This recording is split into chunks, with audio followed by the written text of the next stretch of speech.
The original reception was so amazingly negative that we never never had a chance to even begin to try to implement the ideas.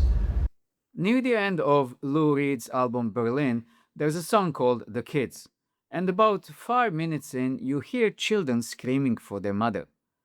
These aren't actors, and it isn't a sound effect pulled off some library reel. It's two little boys, one of them 7, one of them 2, and they were the producer's own sons. It makes it so unbelievably emotional. People accuse me of beating my kids.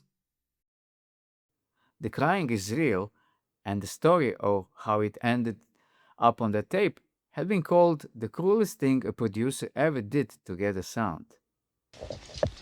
Would you describe yourself as a decadent person? No. How would you describe yourself? Average. For 50 years now, people have argued about what actually happened in that house.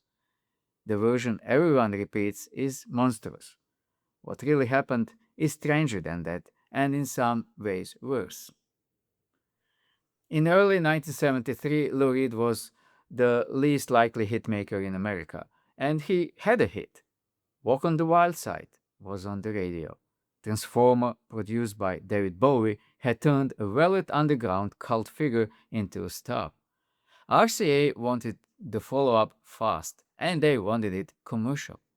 They paired him with Bob Ezrin, 24 years old, hot off Alice Cooper's Schools Out, considered the safest pair of hands in hard rock. Ezrin later admitted what the label expected. The expectation was that I was going to do something very commercial with him, sort of Alice Cooperish, real mainstream. Reed had other ideas, and so it turned out did Ezrin. About 6 weeks later, he came back and started playing me the songs from the album, like Oh Jim and Caroline Says, and oh God. And they're taking her children away when he's sitting on my floor playing that. I had become mesmerized by the poetry and by the art of Lou, he said. Maybe I lost sight of my mandate. Instead of a hit record, the two of them made a 10-song story about a marriage dying in a divided city. Jim and Caroline. Speed, beatings, infidelity, children taken away by the state, and suicide in a bed. RCA's own posters would end up calling it a film for the ear. They recorded at Morgan Studios in London in the summer of 1973 with a band most artists could only dream of. Jack Bruce of Cream on bass, Steve Winwood on organ, Ainsley Dunbar on drums, Steve Hunter and Dick Wagner on guitars. Oh, yeah. Real proud of it, One of my favorite albums that I've ever done. That's one where I don't think the people were ready for it. And the music came out lush and orchestral, almost beautiful, which was exactly the tap. Ezrin wrapped these gorgeous arrangements around some of the bleakest lyrics anyone had ever put on record. And Reed was coming apart as he sang them. His marriage to Betty Kronstadt, the woman Perfect Day was written about, was falling apart at the very same time. And she later wrote that Berlin had been built partly out of her own childhood, her own private history, handed to the whole world without her permission. She never got over it. Ezrin himself called the album a real nightmare to make. By the end of the sessions, he was as far into the drugs as everyone else around Reed. The record was chewing up the people who made it long before a single critic ever heard a note of it. All right, wrap up this turkey before I puke. Then comes the song where the story turns genuinely unbearable. In The Kids, the authorities come and take Caroline's children away, and Reed sings the whole thing almost like a lullaby. They're taking her children away because they said she was not a good mother. Ezrin needed that moment to actually hurt. Strings couldn't get him there. Neither could an actor doing a convincing cry.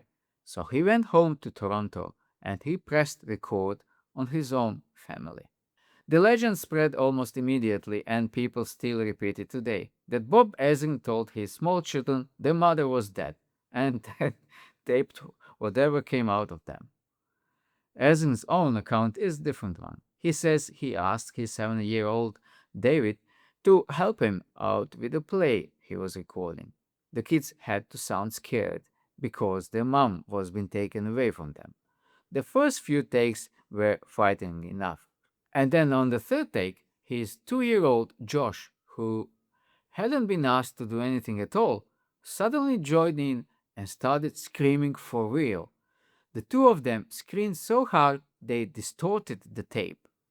And rather than clean that distortion up, Ezrin used it. He stripped all of the reverb off and compressed the recording until it sat right up against your ear. The more compressed it got, the more anguished it seemed, he said. It is completely dry, it's distorted, and it's compressed to death. Most people can't listen to it. Most people can't listen to it. Even the softest sobbing you can hear underneath the screaming is real. Ezrin had taped his kids at bedtime, crying because they didn't want to go to sleep. Every single sound of distress on that track came straight out of one man's house. So whichever version you choose to believe, you end up in the same place. 7 minutes and 40 seconds of the kids that finishes with real children in real anguish, pressed onto vinyl and sold in record shops. In 1973, nobody had heard anything remotely like it on a rock album. And a lot of people decided they never wanted to again. RCA put Berlin out in October 1973, waiting for the next Transformer. What they got instead was one of the most brutal critic maulings of the decade. Rolling Stone ran a review by Stephen Davis that people still quote in journalism classes today.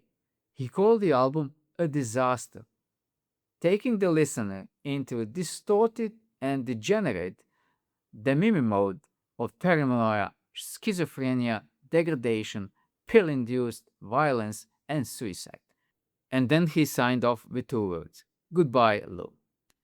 There are certain records that are so patently offensive that one wishes to take some kind of physical vengeance on the artists that perpetrate them. The rest of critics weren't any kinder, if anything. They were racing each other to bury it. A gargantuan slab of megothy rancor that may well be the most depressed album ever made. The album stalled at number 98 in America. The stage show that Reed and Ezrin had been planning got cancelled before anyone built a single set. And the man who'd produced it couldn't bring himself to defend the thing in public for years. Reed never really stopped bleeding from Berlin. He was 31 when it got buried, and he was still talking about it decades later. The way that album was overlooked was probably the biggest disappointment I ever faced, he said. But the original reception was so amazingly negative that we never had a chance to even begin. Ezrin walked out of those sessions and straight into a heroin habit. The boy wonder they'd hired to make Lou Reed mainstream spent years trying to pull the record itself apart from everything it had cost him. He never disowned the music. He's called Berlin one of the best, most complete things he was ever a part of. He just couldn't sit down and listen to it. The one that almost sank the ship. Then gradually the world changed its mind about it. Nick Cave and Patti Smith both named Berlin as an influence. Musicians kept turning it up in used record bins and wondering how a record this hated could possibly sound this beautiful. But it makes you feel. Right. And that's the whole key to it.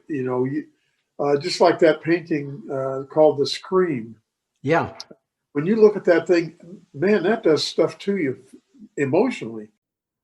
And in December 2006, 33 years after Goodbye Lou, Reed finally staged Berlin the way he'd always wanted to. at St. Anne's Warehouse in Brooklyn with a 30-piece band and a children's choir. Julian Schnabel filmed the whole thing, and Reed took the album out around the world at the age of 65.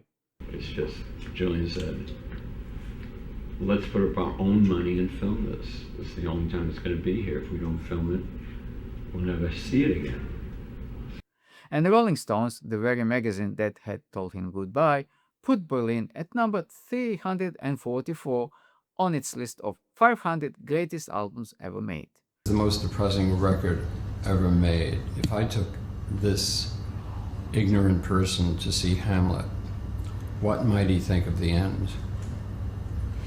On that 2006 stage, a children choir sang the parts where, back in 1973, two real little boys had screamed for their mother.